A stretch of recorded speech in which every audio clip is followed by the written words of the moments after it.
మరి ఈరోజు దేవుడు మనకి ఇచ్చినటువంటి కృప, ఆయన మనకి ఇచ్చినటువంటి కనికరము, ఆయన మన ఎడల కలిగి ఉన్నటువంటి ప్రేమ గొప్పవి. దానికి మనము వెలకట్టలేము. ఈ లోకములో ఏది కూడా దానికి సాటిదా. ఏమిచ్చి ఆయన యొక్క రుణము తీర్చుకోగలుగుతాం? ఏమిచ్చినా మనం రుణము తీర్చుకోలేం. అయితే నిజంగా మరి దేవునికి ఏదైనా ఇవ్వాలంటే ఏమి ఇవ్వాలి? ఒకవేళ దేవునికి నేను డబ్బిస్తే లేదా సమయం ఇస్తే, ఆస్తులు ఇస్తే, దేవుడు ఇంకేదైనా ఎక్స్పెక్ట్ చేస్తున్నాడా ఇవి కాకుండా? అసలు దేవునికి ఏమి కావాలి? నా నుండి దేవుడు ఏమి కోరుకుంటున్నాడు?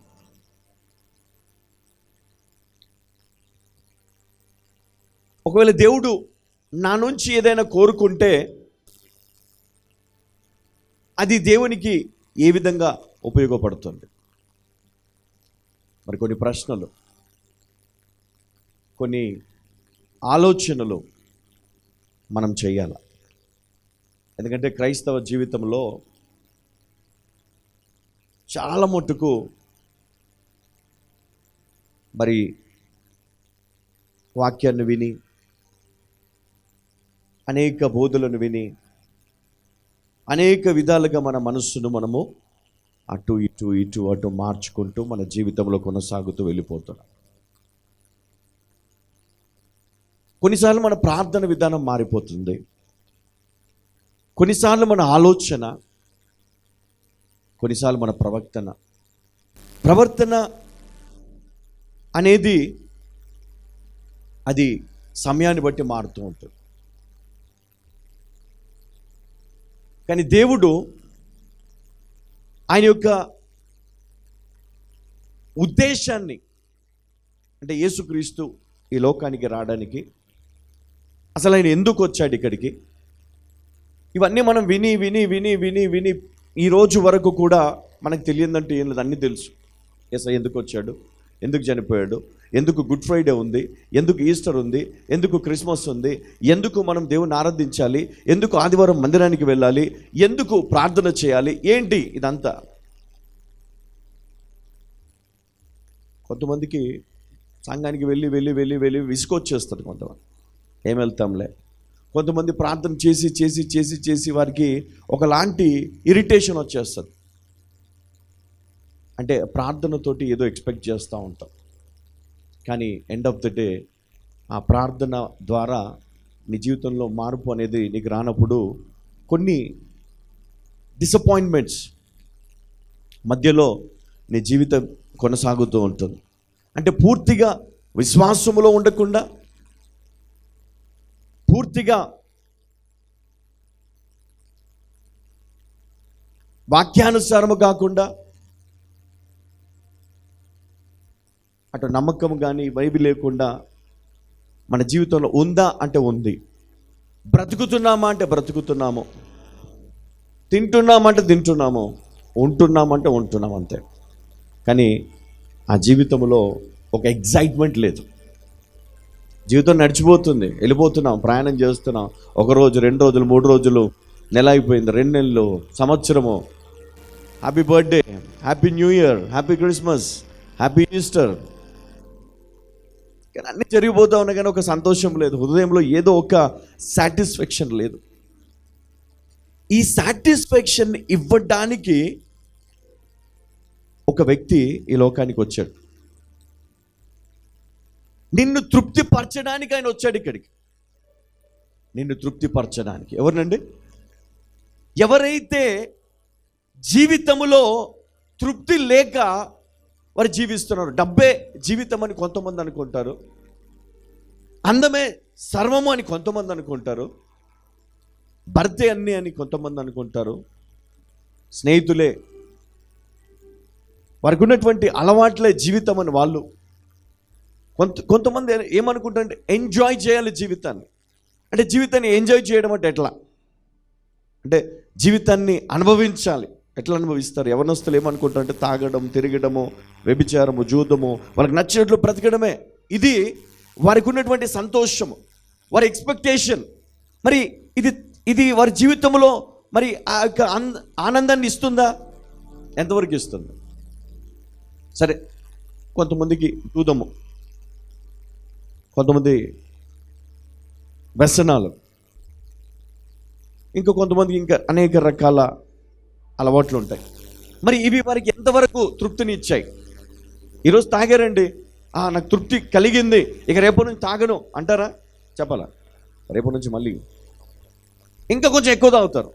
తాగి తాగి తాగి తాగి ఉన్నదంతా కక్కేసి మళ్ళీ ఏం చేస్తారు? మళ్ళీ తాగుతారు. తృప్తినిస్తుందా? తృప్తినిస్తుందా? ఆ రోజుకి పేకాడతారు, బిజినెస్ చేస్తారు, డబ్బు సంపాదించి కొన్ని కోట్లు సంపాదించిన తృప్తి ఉంటుందా? ఇంకా కావాలి, ఇంకా ఇంకా ఇంకా ఇంకా ఇంకా ఇంకా ఉంటుందా అండి? ఉండదు. ఎక్కడైనా తృప్తి ఉందా ఈ లోకంలో?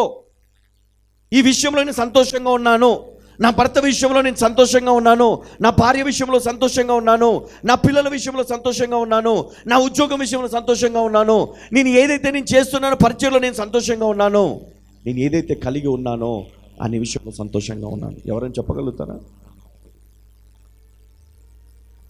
కష్టపడతాం, సంతోషం లేదు, సమాధానం లేదు, తృప్తి లేదు. మరి క్రైస్తవులకు ఒక మార్గాన్ని దేవుడు చూపించాడు. ఇదిగో నీకు తృప్తి కలుగుటకు. చూడండి, ఇక్కడ యోహాను రాసిన మొదటి పత్రిక 1వ అధ్యాయము 4వ వచనం. మనం ఇంతకుముందు ఈ వచనాన్ని, ఈ అధ్యాయాన్ని ధ్యానము చేశాము, కానీ ఈరోజు ఇంకా కొంచెం లోతుగా వెళ్ళడానికి నేను దీన్ని ఎన్నుకున్నాను. ఈరోజు చదువు. మన సంతోషము పరిపూర్ణమవుటకై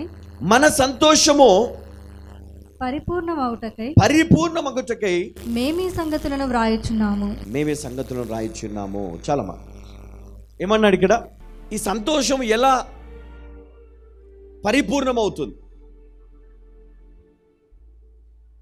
ఎలా తృప్తి చెందుతావు? నీ సంతోషం నీ జీవితంలో ఎలా నీవు అనుభవిస్తావు? అంటే నీ దాంపత్య జీవితంలో,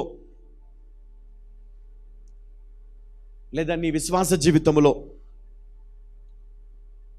అది పరిపూర్ణమైన సంతోషముగా పొందుటకే దేవుడు మనకు ఒక మార్గాన్ని చూపించాడు. దానిని బోధించడానికి యోహాను రాస్తున్నాడు. మరి ఈ యోహాను జీవితంలో మనం చూస్తే క్రీస్తు శకము 95లో దీన్ని ఆయన రాయడం జరిగింది. అయితే ఈయన మొత్తము 5 పుస్తకాలు రాశాడు. ఎన్ని రాశాడమ్మా? 5 పుస్తకాలు రాశాడు. అందులో మొదటి యోహాను, ఈ పత్రిక మనం ధ్యానం చేసినప్పుడు అందులో మనం చూస్తాం ఏంటంటే అబద్ధ బోధకులను గురించి, అసత్యమును గురించి ఇక్కడ ప్రస్తావించాడు. యేసుక్రీస్తు ఈ లోకానికి రావాలని దేవుని ఏర్పాటు. యేసుక్రీస్తు ఈ లోకానికి ఏమి తీసుకొని రావాలనుకున్నాడంటే వారి జీవితంలో వారు కోల్పోయినటువంటి సంతోషం. ఇప్పుడు ఒక కుటుంబంలో తల్లి, తండ్రి, పిల్లలు ఉన్నారు. అయితే సడన్గా ఉన్నట్టుండి ఆ కుటుంబంలో కమ్యూనికేషన్ పోయింది. కమ్యూనికేషన్ పోయింది. అంటే భార్య భర్త మధ్యలో కమ్యూనికేషన్ లేదు ఎక్కువ. అంటే భార్య మనసులో ఉన్నది భర్త మనసులో ఉన్నది ఇద్దరికి అర్థం కావట్లే. భర్త మనసులో ఏముందో భార్య మనసులో ఏముందో మరి ఈయన చెప్పటం లేదు, ఆమె కూడా చెప్పటం లేదు. ఏదో తెలియని దూరమో వారి మధ్యలోకి వచ్చేస్తుంది. పిల్లలకు తల్లిదండ్రులకు మధ్యలో కూడా అదే వచ్చేసింది. ఇప్పుడు కుటుంబంలో ఎన్ని సంతోషాలు వచ్చినా వారి మధ్యలో ఏమి లేదండి, సమాధానము లేదు. ఏం లేదు, సమాధానం లేదు, కమ్యూనికేషన్ లేదు, అండర్స్టాండింగ్ లేదు. సో దీనివల్ల వారికి ₹1,00,00,000 వచ్చినా సంతోషం ఉంటుందా? బంగారం వచ్చినా సంతోషం ఉంటుందా? ఆస్తులు కలిసి వచ్చినా సంతోషం ఉంటుందా? నువ్వు ఎన్ని ఇచ్చినా ఏమి ఇచ్చినా వారిలో సంతోషము పరిపూర్ణము కాదు. కానీ ఇక్కడ మనం చూస్తే ఈ వ్యక్తి ఏమని రాస్తున్నాడు అంటే, మన సంతోషము పరిపూర్ణమగుటకై మేము ఈ సంగతులను హల్లెలూయా హల్లెలూయా. వారు ఏదో చెప్పాలనుకుంటున్నారు, వారు ఏదో తెలియచేయాలనుకుంటే ఇది ఎందుకు రాశాను, ఎందుకు మేమేమి చెప్పాలనుకుంటున్నామో దానిని మీకు చెప్పాలా.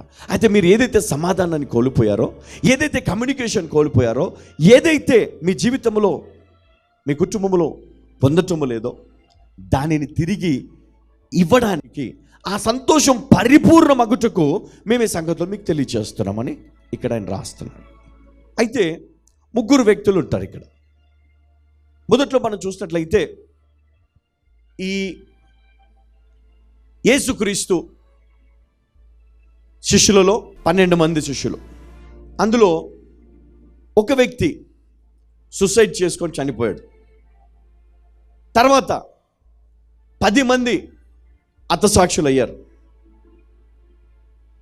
ఒక్కడు మట్టుకు చివరి వరకు బ్రతికి, చివరి వరకు 100 ఏళ్ళు జీవించి ఆయన మరణించారు. ఆయనను మరి ఎన్నోసార్లు చంపుదాం అనుకున్నారు. ఒకసారి పెద్ద పాత్ర తీసుకొని అందులో నూనె పోసి ఆ మరిగే నూనెలో అతన్ని వేసేశారు. కానీ ఆయన లేచి మళ్ళీ బయటకు వచ్చాడు, ఏం కాలేదు. ఇంకొకసారి చూస్తే చుట్టూ గోడ, మధ్యలో తేళ్ళు, విషకీటకాలను అందులో పెట్టి ఆయన అందులో పడేశారు యోహాను గారిని. అవన్నీ కూడా ఆయన పైన పాకుతూ వెళ్ళిపోయాయి, కానీ ఒక్కటి కూడా ఆయనను కొట్టలేదు, ఆయన చచ్చిపోలేదు. మళ్ళీ అక్కడి నుంచి బయటికి తీసుకొని వచ్చి ఇంకొకసారి ఏం చేశారంటే, ఎంతమందికి అరటి చెట్లు తెలుసు? అరటి చెట్టును 2గా చీల్చి మధ్యలో ఆయనను పెట్టి తాళ్ళతో కట్టి అతన్ని మధ్యలో రంపం పెట్టి కోశారు. చుట్టూ ఉన్న ఆ చెట్టు ముక్కలైంది, కానీ మధ్యలో ఉన్న యోహాను గారికి ఏమీ కాలేదు. చూడండి, ఇక్కడ ఏం జరుగుతుంది అంటే దేవుని పట్ల ఆయనకున్నటువంటి విశ్వాసము, ఆయన చూసిన సంగతులు, ఆయన విన్న సంగతులు, ఆయన గ్రహించిన సంగతులను ఆయన ధైర్యంగా చెప్పడానికి, రాయడానికి, ఆయన మాట్లాడడానికి వెనకడుగు వేయలేదు. మరి మనం ఈ విధంగా చూస్తే క్రీస్తు శకము 64లో పేతురు, పౌలు మరి ఆ సమయంలో వారు మరణించారు. వారిద్దరిని కూడా దేవుడు ఎన్నుకున్నాడు. మొదట్లో పేతురు ఆయన వల వేస్తుంటే పేతురుని పిలుచుకున్నాడు, పేతురుని పిలిచాడు. నిజం చెప్పాలి అంటే ఈరోజు ఇంత గొప్ప సంఘాలు ఉండడానికి కారణము, మొట్టమొదటి వల వేసిన వ్యక్తి పేతురు. మొట్టమొదట వల వేసిన వ్యక్తి పేతురు. అందుకే ఆయన వల వేసేటప్పుడు ఆయనను పిలిచి ఆయనను దేవుడు తనతో తీసుకున్నాడు. రెండో వ్యక్తి యోహాన్. ఈయన పిగిలిపోయినటువంటి వలలను బాగు చేసుకుంటున్నప్పుడు ఈయనను పిలిచాడు. అంటే నేను అర్థం ఏంటో తెలుసా? చెదిరిపోయే సంఘాలను, అంటే పేతురు సంఘ నిర్మాణానికి మొదటి వ్యక్తి అయితే ఆ సంఘాన్ని సరి అయిన క్రమములో పెట్టడానికి, వారి తప్పిపోయిన వ్యక్తులను తప్పిపోకుండా ఉండడానికి రెండో వ్యక్తిగా దేవుడు ఈ వ్యక్తిని ఎన్నుకున్నాడు. మూడో వ్యక్తిగా అపోస్తలుడైన పౌలుని ఎన్నుకున్నాడు. మరి ఈయనను ఎట్లా ఎన్నుకున్నాడు, ఎప్పుడు ఎన్నుకున్నాడంటే ఈయన పాపము పరిపక్వమైనప్పుడు, అంటే దేవుణ్ణి ప్రజలను వేధిస్తూ హింసిస్తూ మరి భయంకరమైనటువంటి స్టేజ్కి వెళ్ళిపోయిన తర్వాత అప్పుడు నా ప్రజలను నువ్వు బాధపెడుతున్నావు కదా అని అప్పుడు ఆయన దగ్గరికి వచ్చాడు, ఆయనతోటి మాట్లాడాడు, ఆయన ఎన్నుకున్నాడు.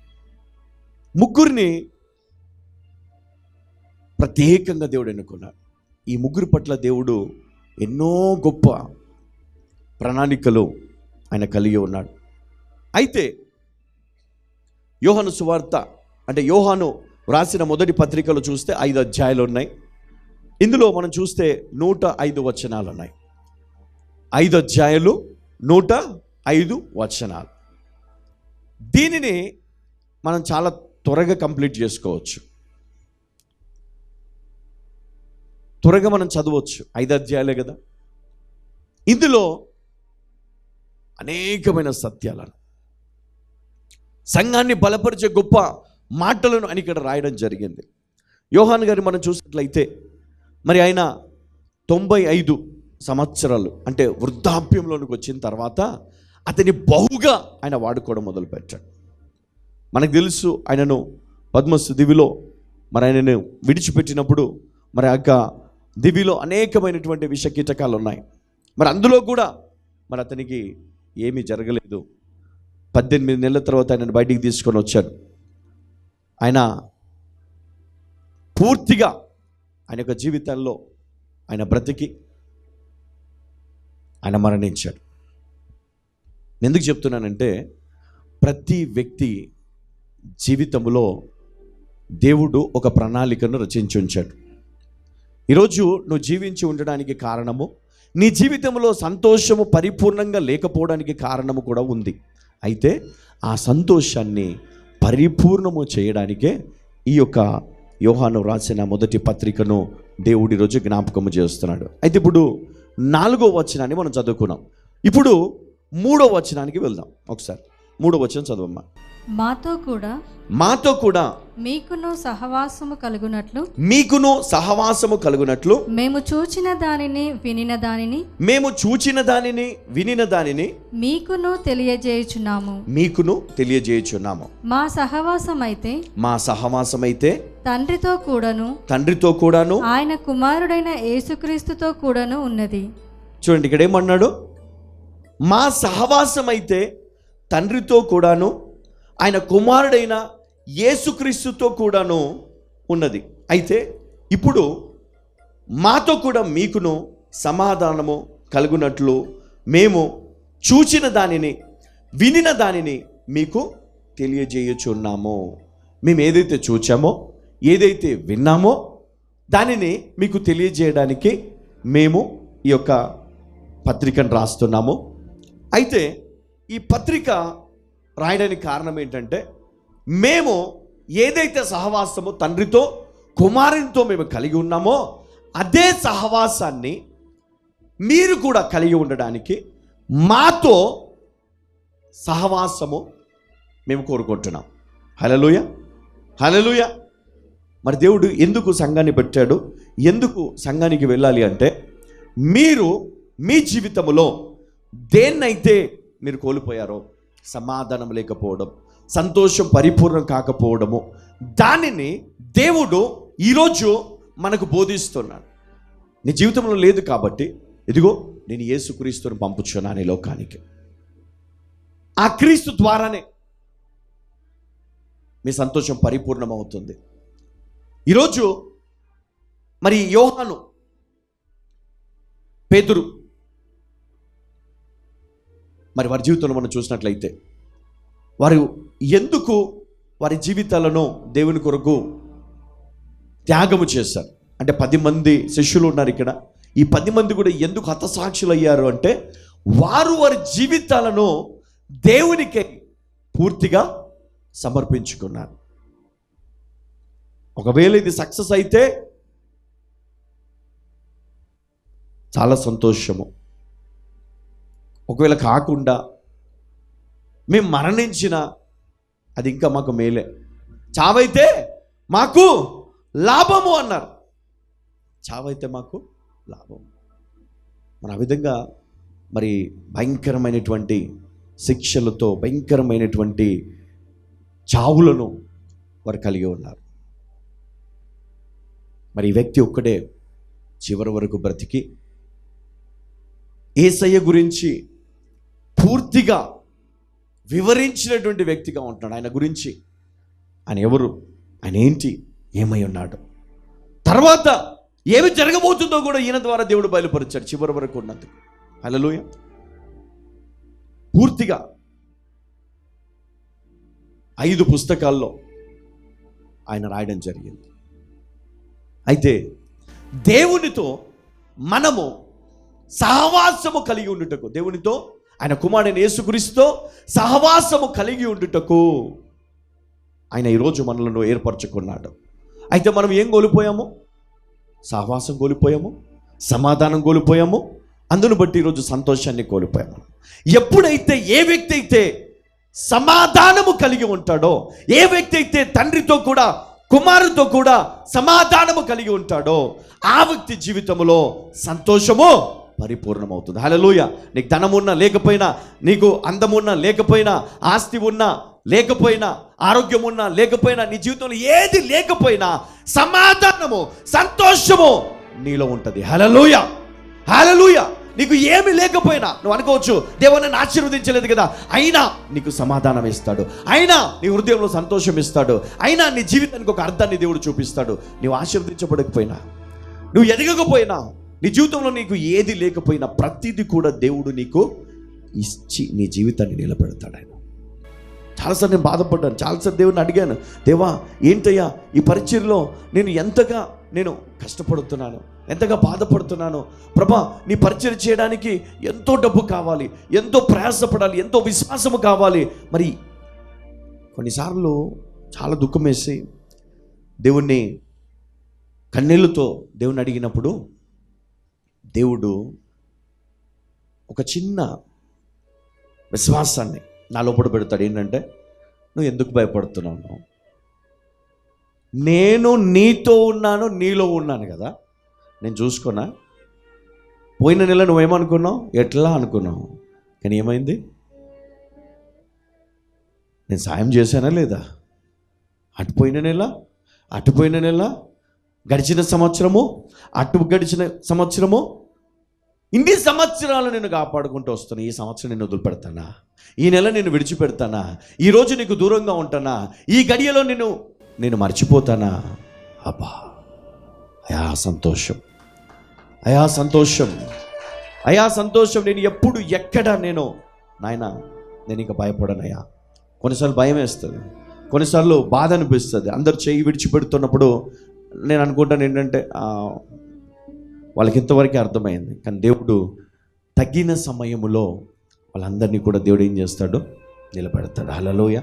ఈరోజు నిన్ను విడిచిపెట్టిన వాళ్ళు అనేకులు ఉండొచ్చు, నిన్ను మర్చిపోయిన వారు అనేకులు ఉండొచ్చు, నిన్ను అర్థము చేసుకోలేక, నిన్ను అపార్థము చేసుకొని, నిన్ను ద్వేషించిన వారు అనేకులు ఉండొచ్చు, హింసించిన వారు ఉండొచ్చు, ఇప్పటికీ నిన్ను బాధపడుతున్న వారు ఉండొచ్చు. కానీ యేసయ్య ఏమంటాడో తెలుసా? ధైర్యం తెచ్చుకో, భయపడకు, కలవరపడకు, అధైర్యం నీకొద్దు, నేను నీకు తోడై ఉంటాను. హల్లెలూయా.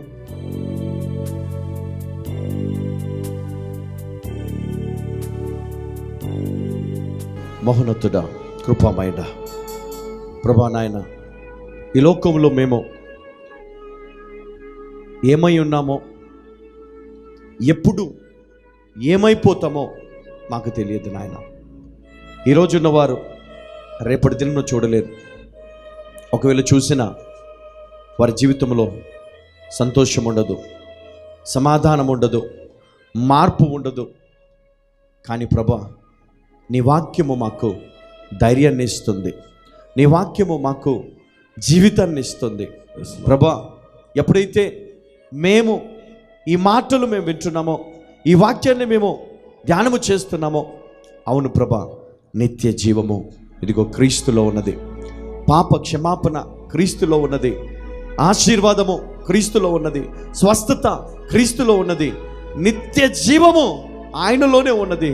కాబట్టి ఈ లోకములో మనకు ఏది కూడా మనము సంపాదించుకోలేము, కానీ క్రీస్తు ద్వారానే సమస్తం మనము సంపాదించగలము.